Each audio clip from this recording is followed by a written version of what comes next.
When it comes to conversations around the dinner table, what do they sound like? Are we talking about the right issues? And if you're a libertarian, what shouldn't you be talking about?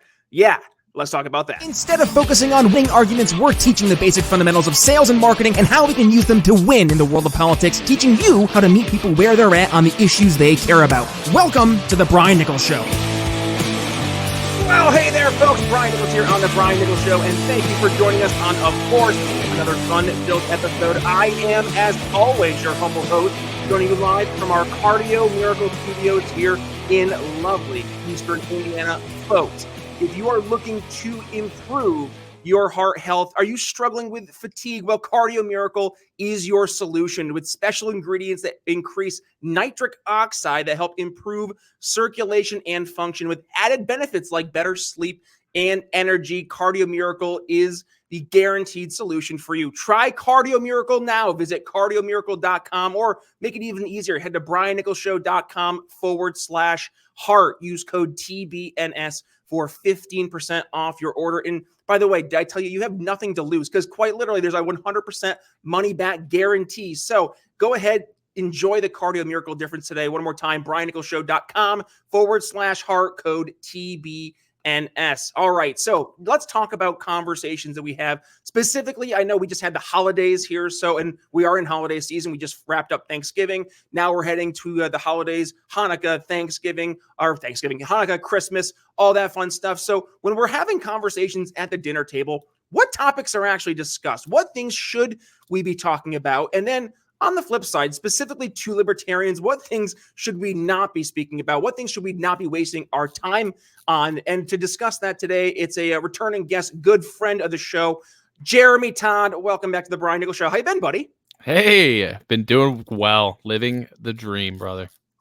Living the dad life. How is dad life? How is the life of Jeremy Todd? It's been a little bit since you've been on the show. What's been going on? Yeah, dad life's been great. We are in our terrible twos, which has been an opportunity for dad to grow. Is how we would say it in the sales profession. Oh, this is an opportunity for growth, right? It's an opportunity. That's right. That's exactly what it's been. But it's been a lot of fun. And watching him grow into a person who will talk to you and tell you what he wants and have fun and smile. It's been great. Dad life, I know in my end, we're just over 8 months here, and it's wild. It's the best thing. It's the most exhausting thing, but truly the most rewarding thing. True, and I think I've said this a few times in the show. If you're ever finding yourself in life where you're looking for what is the purpose of life, have a kid, right? Don't just have a kid to have a kid, but have a kid to experience why we are here. And it is not just to, get our self vanity or to improve our lives to the best it can be, which, is important, but it is the next generation. It is the posterity, right? And that is where, as I became a dad, a lot of my values, I think, were reinforced, and maybe a little bit of my tolerance that I would have for other values challenged, which, today I think that actually turns into a good segue to our topic of conversation, Jeremy. And that is, we just had Thanksgiving. We're in the holiday season. Folks are having conversations at the dinner table with friends and family. And believe it or not, some of these conversations can get a little testy. I'm sure some of the folks in the audience had some testy conversations, which to that point, are we talking about the right things, right? And I wanted to focus on that today from a libertarian perspective, because we have an opportunity, I say, at the holidays to bring our ideas, bring our solutions, and I want to prioritize the solutions part to an audience, and I would say an ICP in this case, an ideal customer persona, or I said in the last episode, an ideal voter persona. In this case, it is truly your friends and family, right? You have a direct relationship with these folks, so you can kind of bypass a lot of the other barriers that might be in place and have real kind of heart-to-heart conversations. So what should those look like? How should we frame these? And then on the other side, what things should we avoid? What things should we not be doing? And that's not necessarily specific topics, right? But also just ways that we approach conversations. So, Jeremy, I wanted to start things off. I'm at the dinner table, and the three main things I heard come up time and again, and mind you, I did my part to try and sit back and not lead conversations, but rather kind of, sit and listen and then add commentary or, some thoughts here and there. But it came back to the economy and inflation, The 2024 presidential election, people very curious about that. And then the other thing that I thought was very interesting was also crime and public safety, right? Interesting. So, and by the way, with the inflation, the rising cost of living, the economy, that include like job security, the health of the economy, all that fun stuff in that kind of bucket. But yeah, the 2024 election and then crime and public safety. I think the crime and public safety, and just mind you for some context, my family that I went and visited up in the Northeast and in predominantly more blue. Well, they're in the suburbs of what would be more blue areas. So they're more red leaning politically, but they tend to live in more bluer areas, or were red areas now becoming blue areas. So with that, and just as we've seen in every single blue big city, it seems, with more of these far left progressive leaning policies as it comes to crime, then comes the increase in not just crime, but specifically violent crime. So that was, I think, one of the main things that was really bringing this to the top of the conversation. So that's what I saw as things that were being brought up organically at conversations. How about you? What on your end? What were things that you saw people were actually talking about, not things that we in the libertarian world think we should have been talking about or think we should have been leading the conversation towards? Yeah, I mean, I think it's there's a lot of conversation around the economy, jobs, job security, I think is one. This sort of feeling of a quiet recession where it's happening, but we're not going to talk about it happening. But it's happening. Well, and like they're kind of fudging it with numbers, but we all feel it. I think that was a really huge part. The GDP rate, by the way, did you see the GDP numbers? They went up 3.8% for Q3, which, by the way, doesn't preface that everybody's preparing for Q4 when prices are going to continue to increase. So normally you see GDP increase and you're like, that's awesome, but there's context behind it. And to your point, they're fudging it to make it so it kind of fits a rosy economic prospects, which behind the scenes, it's really not. Exactly. And then, general mockery of presidential candidates and politics in general, which is more of one of the battles that I believe that we have to face is to get people. We tend to be very serious about our politics because we understand the implications of it. But a lot of people have just either gone numb to it or they've used sort of sarcasm about it and as a coping mechanism for almost like dealing cynicism with it. At this point. The sarcasm turned into cynicism, and that's leading to almost a complete apathy. Yes, yeah, and so it's getting people to care again about these things that happen. And then, of course, the final one, which I think is not going anywhere so long as it continues to be an issue, is in immigration.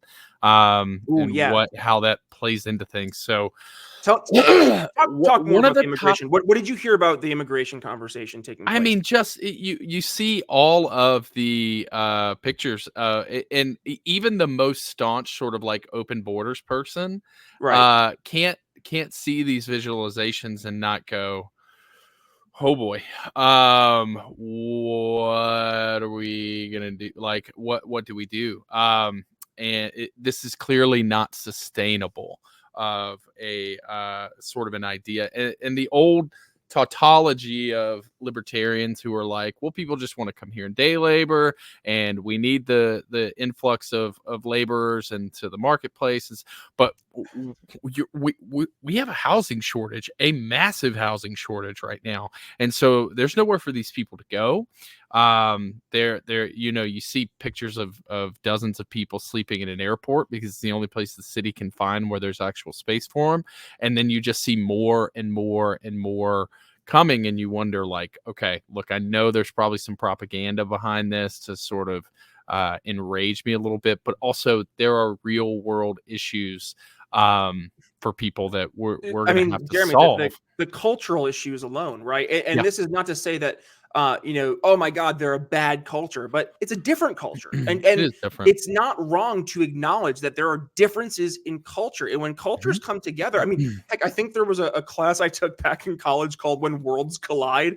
And it was talking about the importance for gentle worlds colliding and to allow that buffer of assimilation. What we're seeing is an influx of hundreds of thousands of illegal migrants at the southern border in the numbers of equal to the state population of Wyoming. And that alone should be very scary. And those numbers alone should wake, I think, people on both sides of the political aisle up. And when you see folks like Mayor Eric Adams in New York start to raise the red flag because you had more conservative leaning governors like Governor Abbott in Texas, Governor DeSantis in Florida, sending these migrants by bus up to New York.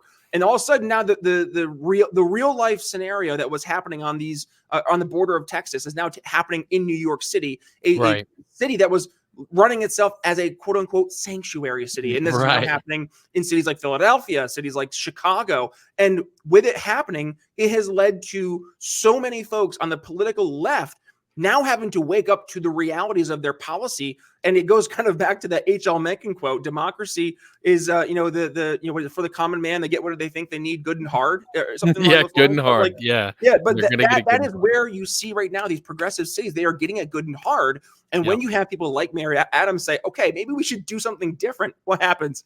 All of a sudden he gets looked at for, was it campaign tax fraud or fraud magically from like 20 years ago? And it's like, oh, okay, we see what's happening now. And it, again, going back to the cultural conversation, it is so important for us to acknowledge that there is a difference of culture. And when these cultures collide with our culture, and it is so different, there will be friction, there will be clashes. And we have to acknowledge that that will be an inevitable outcome of that. So if we're okay with that being a consequence, so I guess that's what's going to happen. But more and more people, not just here, Jeremy, right? But Ireland. Did you see what's happening in Ireland right now with the outrage that there's protests in the tens of thousands? Conor McGregor is being looked at right now for hate speech online because he's saying that Ireland is being taken over. There was I think it was a stabbing or a shooting of a child or two kids. I forget the specific numbers, but there was I think six or plus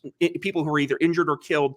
And it was from this guy who was, I think, an illegal immigrant or a longtime immigrant of Ireland, but not native. And it's turned into this whole uprising in Ireland where people are just saying enough. Then you're seeing this in countries like Sweden. You're seeing this in countries like, I think it was the Netherlands. They just elected a more right-leaning prime minister who is focused entirely on immigration being their main issue. And again, it goes back to culture. People are feeling that their way of life is now being threatened because they aren't in the confines of their own country feeling safe.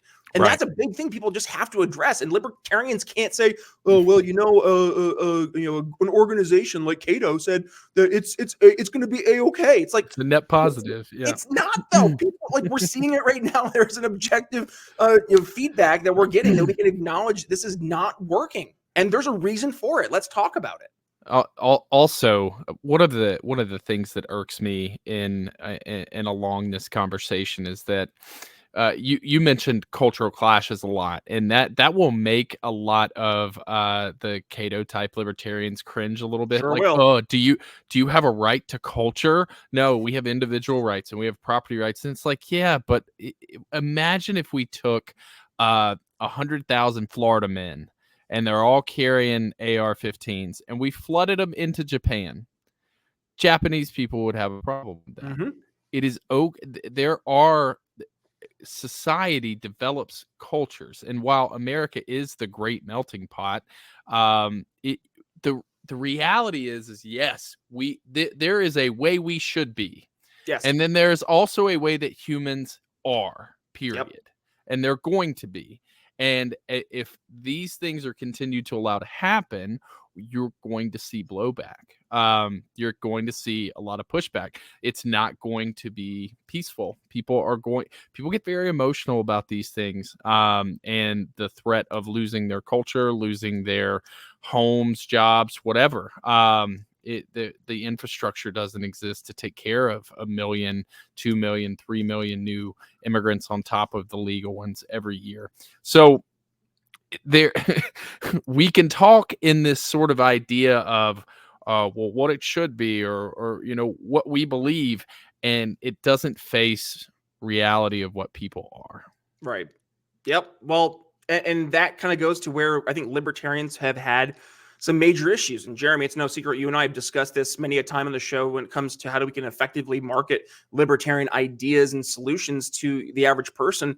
And it's not by focusing on the issues that we care about. It's by focusing on the issues that our prospects, in this case, potential voters, actually care about, right? And it's not what we think they should care about or leading with what we want them to care about, but what they actually care about. And at the end of the day, people are not going to vote because they're just casting their vote to cast a vote. They're more likely than not casting with some type of emotion behind it. And I wanted to segue to where libertarians we miss the mark, Jeremy. And this is something I think we just got to get better at. And I know you do some talks here for some folks before some different events leading into where libertarians need to stop focusing their time and energy and change things. And I know one of the things you start out with is talking about stop debating. So let's talk about that. Like how can libertarians stop debating, but still feel that they're getting their point across and still, trying to lead with their solution, I guess, without trying to contrast it to somebody else's solution and make them feel bad? What are your thoughts there? Well, you're always going to be in a situation where you have to contrast your opinion to what somebody else's, wrong opinion is. But debate is different. Debate is where there's a back and forth, a trying to win, a trying to prove somebody wrong, trying to win. Yeah, and trying to win, and that is not that is for a stage with an audience. Okay, debate works effectively if there is an audience who's observing and then trying to make their decision. But if you began debating with somebody in that audience, well, they are all that's going to do is entrench them further in their position. And so if you get into dinner table debates, you've already lost. The goal isn't to debate them and reason them with facts, because they're going to be so emotionally tied to they're trying to win too. And so you've got to avoid situations where you're trying to win and do a lot more asking of questions and sort of probing and leading to get them to where you want to be. So for example, you could start off a conversation with something like, they just had to lay off another guy at work. Is any of that happening where you guys work at? And let somebody start to go and just go, yeah, if it's happening everywhere, it's obviously something bigger going on. I mean, what are you guys feeling? And just sort of letting them open and go, because on that, in that way, you're on the same side. Whereas if I had come out and said, because of the COVID relief package, inflation is so high and companies are having to lay off people. Not only are you going to put them to sleep, but what if they hold the opinion of companies are just greedy and they need to lower their prices again? Now you've because they don't know jack shit about economics, right? So now you're in a debate and you're trying to teach someone micro and macroeconomics at the dinner table, and they're arguing with you. It's not a fun place. So really quick, that's how you avoid debate. The contrast there, what you just said was, we were teaching, right? Yes. They were fighting. Yes. That's where we fail. We think that if we can just educate them, if we can just throw more books at them and we can get them to understand us, that then they'll say yes, right? And that goes to, I think, point two. You can't facts and figures, logic and reason people. You need to use emotion. You have to focus on emotion, because people make buying decisions, Jeremy, on emotion. So let's talk about that. Talk about emotion. Yeah. So in the example we just gave, where we were talking about folks being laid off at work and what's going on and how their budgets are doing, how's your 401k doing, all of those have a feeling behind it. All right. Property rights do not have a feeling behind it. Monetary policy does not have a feeling behind it. But we know that the pain that they're experiencing from seeing real world things like their 401k decrease, the amount of groceries they can buy every week go down, how much more expensive it is that they may not get to travel this year, what the cost of childcare is for them and what percentage it is.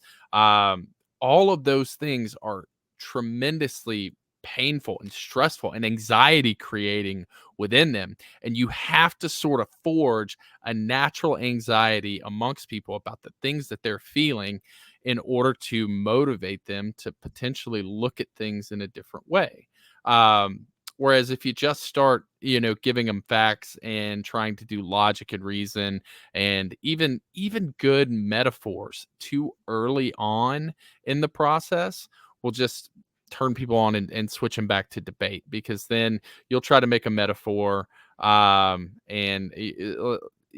say you try to make a metaphor about Dunning-Kruger and how when the money is printed, the first people who get it benefit and the people who suffer are the last people. And you give some sort of metaphor about, like, I don't know, the water cycle or donuts or who knows. They are going to find what they're naturally going to do in that conversation is look for points of contention and disagreement, because there's no emotional involvement for them to agree with you yet. And so that has to be fostered first in order to start then explaining, well, yeah, I was listening to this show the other day and what they were saying is, or I was reading this book by Rothbard and what he says causes this is XYZ. And that makes sense because a couple of years ago, do you remember, XYZ happened, or, Congress signed this bill. And then they can start to connect the dots on their own and feel like you're on the same side as opposed to somebody on the other side that they have to work to refute. Yeah. And I would just preface this, right? Because we were going through the context of this conversation, this thought experiment of this is someone who is in our ideal market, right? Mm-hmm. We're not going to, Calvin the communist at the dinner table and being like, hey, buddy, we're going to have you become a libertarian and vote libertarian overnight by me sitting down with you and having a conversation. I'm going to convince you on one issue. I'm going to sell you on one issue. I'm going to meet you where you're at on this issue and emotionally, sell you on this. And now you're going to be a libertarian, right? That's not going to happen. Why? Because Calvin the communist is a communist. And he doesn't believe in libertarianism. He believes in communism. Now, we might be able to plant a seed in a conversation with Calvin the communist and get him to maybe change his mind down the road. But guess what? I'm not looking at Calvin the communist as a possible voter for libertarians. Right. I'm not looking at him as someone who I'm going to activate as a, not just a voter, but now a libertarian moving forward to help promote the ideas of liberty and create little libertarians across the globe. That's not what Calvin the communist is going to do. So what I want to do is look to, Susie the centrist and say, hey, Susie, you've been hanging out here in the middle. And I know that we align on XYZ issues. Now, you're not saying this to her. This is your mental checklist, right? You're going through, okay, I know we agree on these issues. Now, there might be some points of contention, but I think if I can build up to your point, as you raised, Jeremy, the anxiety, I call it, twisting the knife. You make that pain as painful as possible, and you kind of paint that picture, and then you agitate that pain, but then offer a solution. If that pain is a pain that it triggers enough emotion with them, I feel sometimes that can outweigh some of the areas of contention, right? And it can get them to be on board with a solution, give it a chance. And once they give that solution a chance, then it might open their ideas or their mind to other ideas if they see that the one solution we presented actually works, right? Yeah. So go ahead. Just one last point. You have to know, though, who you're going after, who you're targeting. Don't go after your competition. Your competition is not your ideal buyer. Your competition is, in many cases, actively selling against you. Why? Because that's their job. They're your competition. It's their role as to be your foil and to try to steal your business. So don't go and try to sell to your competition. Don't try to convince your competition that your product is better than theirs. Go to the actual customer, in this case, the ideal voter, who in my silly analogy was Susie the centrist here. So with that, sorry, now turn it back to you. Oh, no, just 2 points to follow up on that are that, number one, you had mentioned Calvin the communist, right? The most important thing you can do if Calvin the communist is on your target list is just be sure he likes you, right? Like and by and large, what I mean by that is you can find some areas of common ground. They may be few and far between, but I had this former coworker, clearly the woke of woke, right? But she liked me and I liked her. We were good people outside of our very specific political opinions, right? But we bonded over being kind of anti-war in this situation. Now, not all woke people are anti-war, but she was. And so we would have conversations about that. And I'd go, well, I'm a libertarian. And that sort of will shock them to go, oh my God, I thought you were all fascists, right? Like, and just ensure that they like you. And guess what? every time I post some stuff, right, on like my Instagram or whatever, she's in the viewers. She's consuming my propaganda. And that's about as good as it can get. The second point you mentioned is if I can twist that knife and then offer a solution, I would add an extra step in there, in that we first need to they will feel the pain and anxiety, but they're still like home. It's like if you feel sick, your first answer isn't let me go take pills. Your first answer is I need to go to the doctor. I need to get a diagnosis, right? And so make sure we don't skip the diagnosis step in there, and they are going to have to discover sort of the diagnosis on their own. Now you can point them towards it, right? And you can, but make sure you talk about like what is actually causing this problem. And that's where you can insert sort of like where, well, I was reading this article the other day and they mentioned this, and that makes sense because that, and so what we're doing there is we're not talking about how to fix it yet. We're talking about what caused this problem to begin with. And then most of the time the diagnosis is cancer, which is the government. And the answer is remove the cancer and replace it with nothing. Somebody please clip that, because that was a line right there. So when we talk about the solution, right? One of the just like knee-jerk reactions is the Libertarian Party. Vote for the Libertarian candidate. But we have to be real, right, with a voter, Jeremy. Unless you're in a specific race, and I'm working behind the scenes with a few candidates who they have some head-to-heads with either a Republican or a Democrat, right? And guess what? We're going to message differently based on not just who they're running against, but also who the voting base is. And that's not, that's not being true to principles. That's just being realistic and frankly pragmatic with trying to win your election. But I guarantee you behind the scenes, I've done my vetting. I made sure these are actual real libertarians. I know. Nice. So with that being said though, right, for the other races where, I'm sorry, libertarians, you are the other, right? You are the third choice. Folks maybe don't even care that you are a big L libertarian. They don't even know what the hell that is. They're like, okay, I don't like these two teams, I'll vote for you. And that might turn into what, 2.5% of the electorate.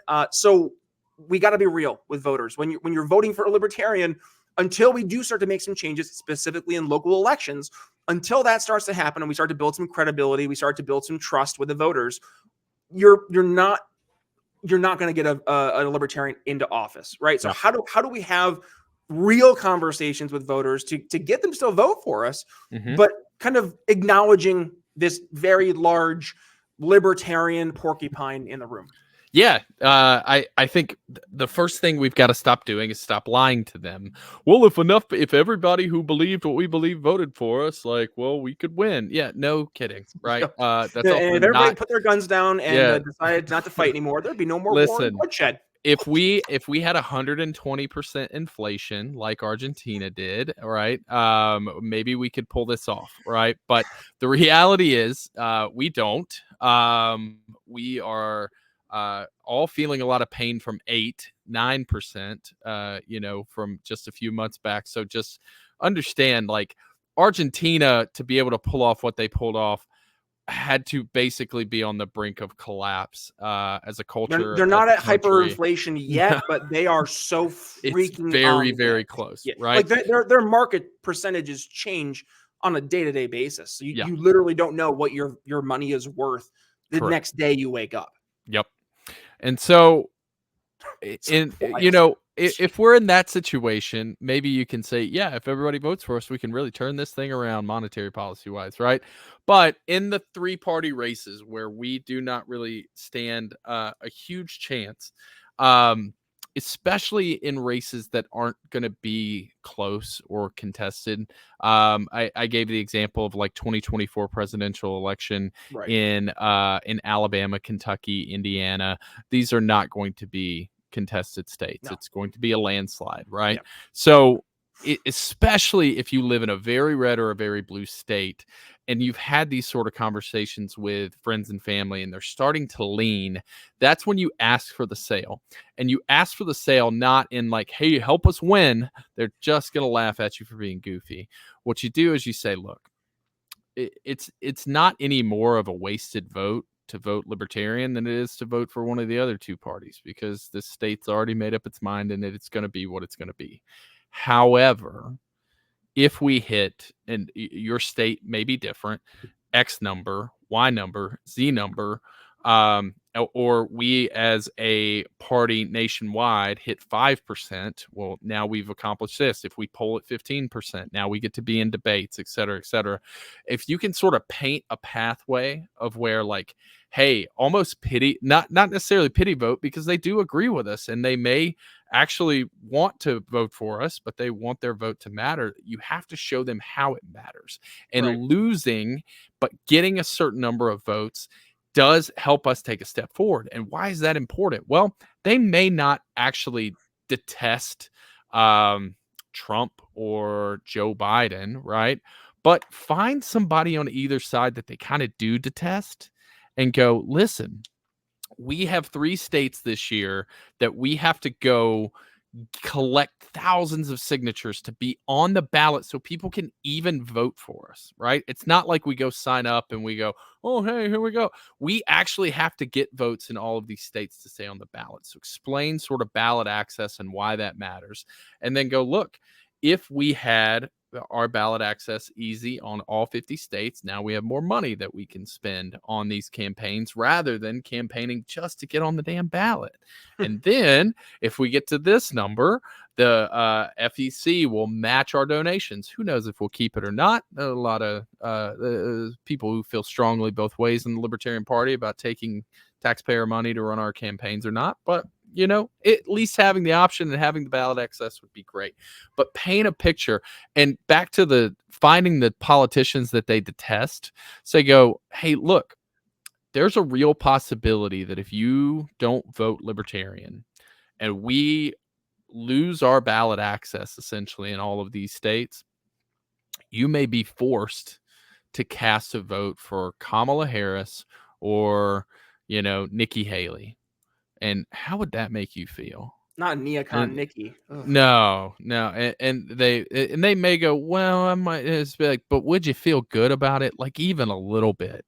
And doesn't that make you kind of wouldn't it be very important to go, nope, you know what? I can't. And I've got this other option here that I can check. And it also will keep us from allowing Republicans and Democrats to put those absolutely the worst of the worst among them on the ballot, because they know, like, if you do, we will steal your votes from people who hate them. And go, isn't that important? And like, look, you're not going to swing this election with your vote in this very, very red or very, very blue state. So cast it for us so we can continue to give people a better option in the future in case it does go off the rails. Jeremy Todd, it's always a great conversation with you, my man. Do us a favor. We're wrapping things up here. Where can folks go ahead, find you? They want to continue the conversation with you over on social media. And what do you have for final thoughts today? Yeah, I'm on Twitter at jtodd601. I think I've got the lock on right now. So if you do want to follow me, just follow and I'll accept. I'm applying for jobs, so I can't have the Israel lobby like keeping me from getting jobs. So my X account is on lock right now. And that's where you can follow me. Also, our page, Sell Liberty on Facebook. We have a good time there, a community for sales and sales adjacent people in the Liberty movement. And yeah, that's really it. Other than that, get involved locally. Find your local Libertarian Party, find the meetup. If they don't have one, start one, and run for city council. When I became chair, this is a fun little thing here that I learned. I became chair in my county, and I pulled the election results for city council. We have like 9 cities in my county. All but one person who filed to run for city council was elected. All but one. Wow. So it is most likely that in your city, if you show up and you get on the ballot period, which is not hard to do at city council level, you will likely be elected and be city councilman and can stop the nonsense.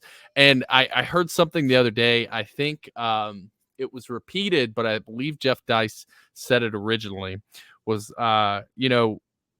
we certainly aren't made up of a bunch of people who want to take 2 hours out of our life once a week or once a month to go to a city council meeting.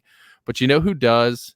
Neoliberal globalists, oatmeal in suit human beings who have no problem, approving and funding every project at your dime. And so they are going to show up and they are going to get elected to city council because, again, if they can get on there and then they gain that experience and then they go to the state house and then, like he said, oatmeal in suits becomes our Congress for this country. And so if you showing up will just be the stalwart against that, that in and of itself is a win.